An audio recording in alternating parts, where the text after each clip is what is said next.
สาธารณรัฐประชาธิปไตยประชาชนลาวมอบเงินช่วยเหลือภัยน้ำท่วมอยู่ภาคใต้ของราชอาณาจักรไทยสบายดีพี่น้องสวัสดีค่ะ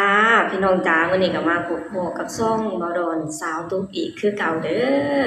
มามื้อนี้มาพบกันในช่วงประมาณเช้าๆเนาะพี่น้องเนาะประมาณ5โมงหรือตี5กว่าๆเนาะพี่น้องเนาะคือมื้อนี้พากันลุกมานึ่งข้าวให้บดอนพี่น้องบดอนต้องไปส่งปูนตั้งแต่เช้าๆเนาะพี่น้องเนาะตื่นกับบดอนนั่นแหละพี่น้องบดอนเป็นคนดังไฟสาวตุ๊กเป็นคนเสิร์ฟข้าว แล้วก็ไปข้างเนาะพี่น้องเนาะคือสวยๆกันเนาะพี่น้องเนาะคือมื้อนี้เพิ่นก็เป็นอีกมื้อนึงที่ตื่นไปส่งปูนตั้งแต่เช้าๆเนาะพี่น้องเนาะแล้วก็มื้อนี้น่ะส่งปูน2คันเนาะพี่น้องเนาะตอนเช้าคือไปส่งอีกคันนึงมาพอกลับมาตอนประมาณเที่ยงๆก็คือไปส่งอีกคันนึงเนาะพี่น้องเนาะแล้วก็มื้อนี้ว่าเพิ่นสิแก่ปูนมาให้ทางป้าเพิ่นนำเนาะพี่น้องเนาะคือส่งปูน2คันเรียบร้อยแล้วแล้วก็จะมาแก่ปูนส่งปูน2คันแล้วก็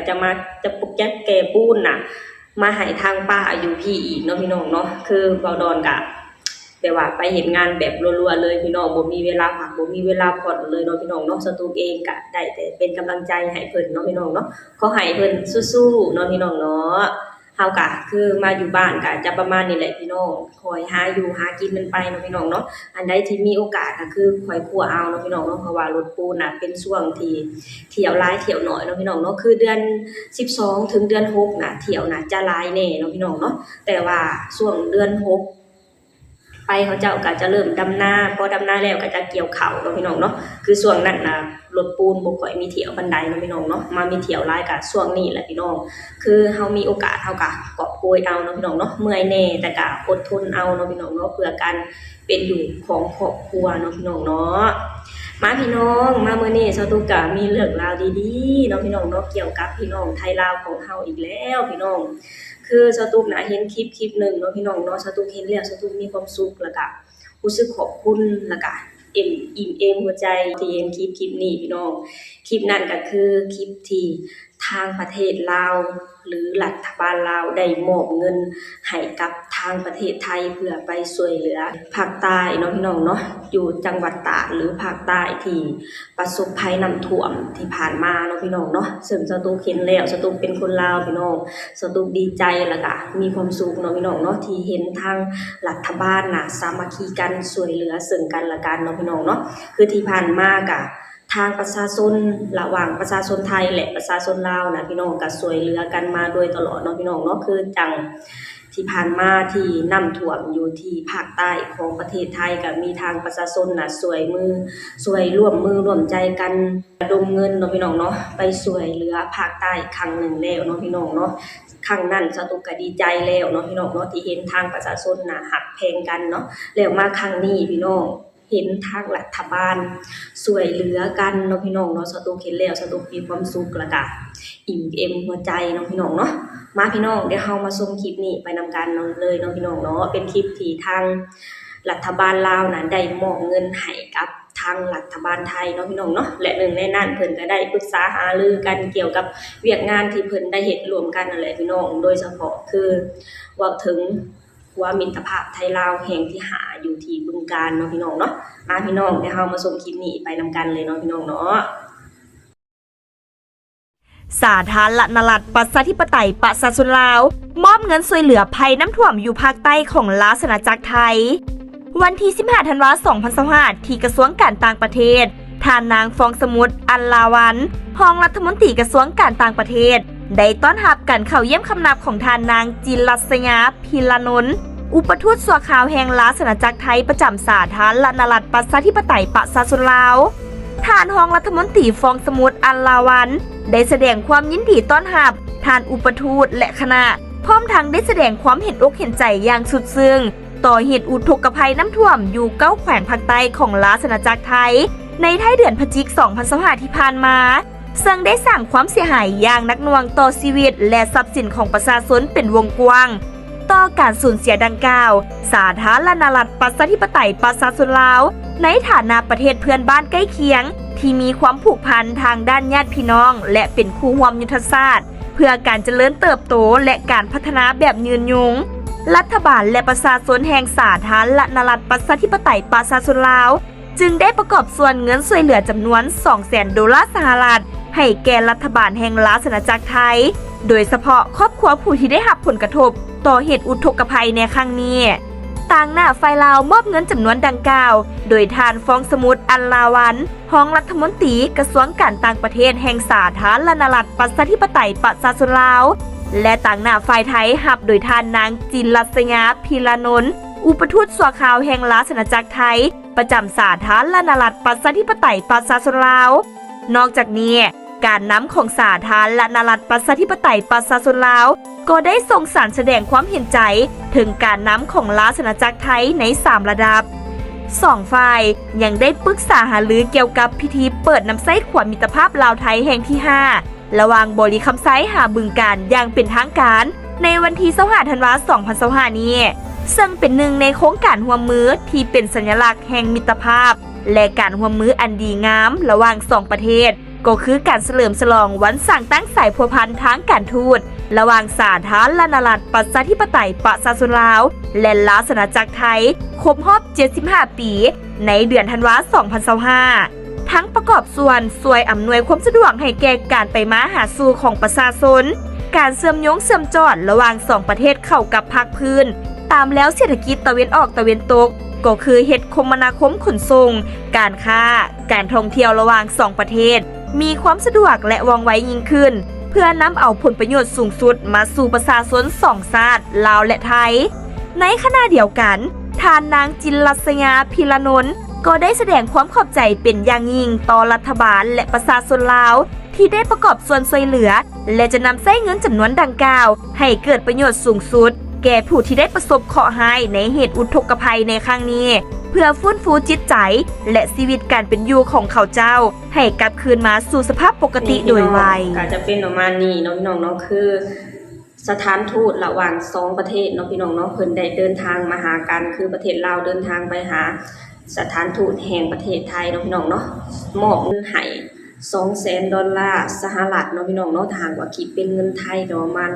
6,200,000 กว่าๆเนาะพี่น้องเนาะถ้าหากว่าคิดเป็นเงินลาวนี่โอ้ยพี่น้องบ่อยากจะคิดเลยเนาะพี่น้องเนาะค่อนข้างหลายเลยเนาะพี่น้องเนาะคือแบบว่าสตุกเป็นคนลาวพี่น้องพอสตุกได้ยินข่าวนี้แล้วสตุกมีความสุขแล้วก็อิ่มเอมหัวใจแฮงเนาะพี่น้องเนาะที่ทางประเทศลาวน่ะสวยทางประเทศไทยเนาะพี่น้องเนาะสวยทางประเทศไทยเนาะพี่น้องเนาะส่วนสตุกก็เชื่อได้เลยว่าถ้าหากว่าทางคนไทยเพิ่นได้ยินข่าวแบบนี้เพิ่นก็จะต้องดีใจเนาะพี่น้องเนาะคือจังสตุกไปเห็นคลิปนึงเนาะพี่น้องเนาะเป็นทางคนไทยเพิ่นก็ได้ออกมาทำคลิปเพื่อขอบคุณทางรัฐบาลลาวหรือประชาชนลาวที่ได้ส่งเงินหรือมอบเงินให้กับทางรัฐบาลไทยเพื่อไปช่วยเหลือผู้ประสบภัยน้ำท่วมเนาะพี่น้องเนาะมาพี่น้องเดี๋ยวเรามาชมคลิปนี้ไปนำกันเนาะพี่น้องเนาะขอบคุณพี่น้องชาวลาวและรัฐบาลลาวนะครับที่บริจาคเงินให้ประเทศไทยนะครับสำหรับสถานการณ์น้ำท่วมที่ภาคใต้หาดใหญ่ของเรานะครับเป็นเงินมูลค่า200,000 US ดอลลาร์สหรัฐนะครับหรือประมาณ6,200,000 บาทนะครับก็ขอบคุณน้ำใจที่มอบให้กับพวกเราจริงๆนะครับผมขอเป็นตัวแทนประเทศไทยในการขอบคุณครั้งนี้นะครับก็เรื่องนี้สอนผมอันนึงนะครับว่าเงินทองเนี่ยจำเป็นทุกสถานการณ์เลยนะครับแต่ว่าในวันที่เพื่อนเดือดร้อนจริงๆเนี่ยเราก็พร้อมที่จะช่วยเพื่อนเสมอนะครับพูดผิดถูกๆเลยนะครับคลิปนี้ขอบคุณอีกครั้งนะครับก็สำหรับใครที่เป็นคนไทยนะครับเห็นคลิปนี้แล้วอยากขอบคุณไปถึงพี่น้องชาวลาวก็คอมเมนต์ไว้ในนี้นะครับก็ขอให้พี่น้องชาวลาวได้มาอ่านเยอะๆนะครับขอบคุณมากๆครับนี่พี่น้องอันนี้ก็คือคลิปของคนไทยเนาะพี่น้องเนาะเพิ่นได้เป็นตัวแทนของประเทศไทยได้ออกมาขอบคุณทางรัฐบาลลาวหรือประชาชนลาวที่ร่วมมือร่วมใจกันเพื่อสมทบทุนในครั้งนี้เพื่อช่วยผู้ประสบภัยน้ำท่วมอยู่ที่ภาคใต้เนาะพี่น้องเนาะสตุกเองก็แบบว่าพอเห็นข่าวแล้วสตุกก็ดีใจเนาะพี่น้องเนาะพอมาเห็นข่าวเห็นคลิปที่ทางคนไทยน่ะเพิ่นได้ออกมาขอบคุณทางประชาชนลาวและรัฐบาลลาวสตุกแห่งมีความสุขและก็อิ่มเอมหัวใจเนาะพี่น้องเนาะคือสตุกน่ะเห็นคลิปนี้แล้วสตุกมีความสุขเนาะพี่น้องเนาะมาพี่น้องเดี๋ยวเฮามาอ่านคอมเมนต์ทางคนลาวว่าคนลาวหูข่าวว่าทางรัฐบาลลาวน่ะได้มอบเงินให้กับทางประเทศไทยเพื่อช่วยเหลือผู้ประสบภัยน้ำท่วมแล้วคนลาวมีคอมเมนต์แบบใดแน่เนาะพี่น้องเนาะนี่พี่น้องอันนี้คือคอมเมนต์ของคนลาวเนาะพี่น้องเนาะเพิ่นบอกว่าพี่น้องไม่ทิ้งกันเนาะพี่น้องเนาะอันนี้คือ น่าจะเป็นคนไทยนะพี่น้องเนาะผมซึ้งน้ำใจมากๆชาวลาวจะอยู่ในใจคนไทยตลอดไปเนาะพี่น้องเนาะเห็นคอมเมนต์นี้แล้วสตุกกะดีใจเนาะพี่น้องเนาะดีใจแล้วก็ใจฟูขึ้นมาเลยเนาะพี่น้องซึ่งสตุกเองกะคนไทยก็อยู่ในใจของคนลาวอยู่เสมอมาคือกันเนาะพี่น้องเนาะอันนี้คอมเมนต์ของคนลาวเนาะพี่น้องขอบคุณประเทศไทยเช่นกันค่ะที่ให้งานพวกเราทำนี่พี่น้องคือทางคนลาวก็สำนึกในน้ำใจของคนไทยอยู่เสมอเนาะพี่น้องเนาะอันนี้ด้วยความยินดีจ้าจากคนลาวจ้านี่พี่น้องอันนี้คอมเมนต์ของคนลาวเนาะเพื่อนช่วยเพื่อน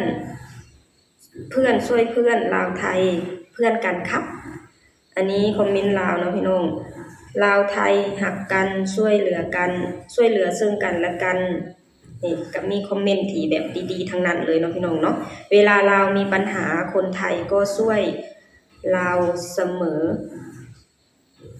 ช่วยเหลือคนลาวเหมือนกันครับอันนี้คอมเมนต์ของคนลาวเนาะพี่น้องเนาะคือแบบว่าเป็นคอมเมนต์ที่ดีๆทั้งนั้นเลยแล้วก็ยินดีเนาะพี่น้องเนาะอันนี้สู่เด้อจากใจคนลาวเนาะพี่น้องคนลาวไม่เคยลืมน้ำใจคนไทยที่เคยช่วยเหลือลาวนี่พี่น้องอันนี้ผมเป็นคนลาวครับคำว่าไทยลาวไม่ใช่คนอื่นคนไกลแต่เราคือพี่น้องทางสายเลือดและทางสายเลือดมาแต่บรรพบุรุษนี่พี่น้องแม่นพี่น้องคือคำว่าพี่น้องไทยลาวนี่คือสายเลือดมาตั้งแต่บรรพบุรุษเนาะพี่น้องเนาะคือมีทาง FC หลายๆท่านเพิ่นก็ได้เม่นมาบอกสาวตุ๊กในหลายๆคลิปเนาะว่าทางไทยและลาวน่ะบ่แม่นเพื่อนบ้านเดียวกันพี่น้องแต่เป็นสายเลือดเดียวกันเนาะพี่น้องเนาะคือสาวตุ๊กเห็นคอมเมนต์นี้สาวตุ๊กก็ใจฟูแล้วก็มีความสุขเนาะพี่น้องเนาะและนี่ก็คือคอมเมนต์ของคนลาวเนาะพี่น้องเนาะที่ได้เม่นออกมาเมื่อฮู้ว่าทางรัฐบาลลาวน่ะได้ส่งเงินไปช่วยทางภาคใต้เนาะพี่น้องเนาะซึ่งเป็นคอมเมนต์แต่ละคอมเมนต์แล้วฟังแล้วอ่านแล้วใจฟูทั้งนั้นเนาะพี่น้องเนาะสตุกเองก็เป็นคนลาวคนหนึ่งนะที่พอได้เห็นข่าวนี้แล้วสตุกดีใจแล้วก็มีความสุขเนาะพี่น้องเนาะที่เห็นทางรัฐบาลน่ะหักและสามัคคีกันเนาะพี่น้องเนาะจังได๋ก็สตุกเองแหละคนลาวทุกคนพี่น้องอยากให้ทางคนไทยได้ฮู้ไว้ว่าบ่ว่าจะเกิดสถานการณ์แบบใดกับประเทศไทยอยู่ในตอนนี้อยากให้ประเทศไทยได้ฮู้ไว้ว่าประเทศไทยจะมีประเทศลาวคอยเคียงข้างอยู่เสมอเนาะพี่น้องเนาะเพราะว่าเฮาคือมิตรภาพเดียวกันเฮาคือสายเลือดเดียวกันเนาะพี่น้องเนาะสตุกเองขอให้ทางประเทศไทยสู้ๆเนาะพี่น้องเนาะขอให้พ้นผ่านวิกฤตที่กำลังเป็นอยู่ตอนนี้ขอให้พ้นผ่านไปได้โดยไวเนาะพี่น้องเนาะสตุกขอให้ทางประเทศไทยสู้ๆเด้อโอเคพี่น้องสำหรับคลิปนี้สตุกะจะขอจบลงเท่านี้ก่อนเนาะพี่น้องเนาะฝากให้พี่น้องช่วยกดไลค์กดแชร์กดติดตามให้ช่องเบาดอนสาวตุ๊กเนี่ยเด้อสบายดีสวัสดีค่ะ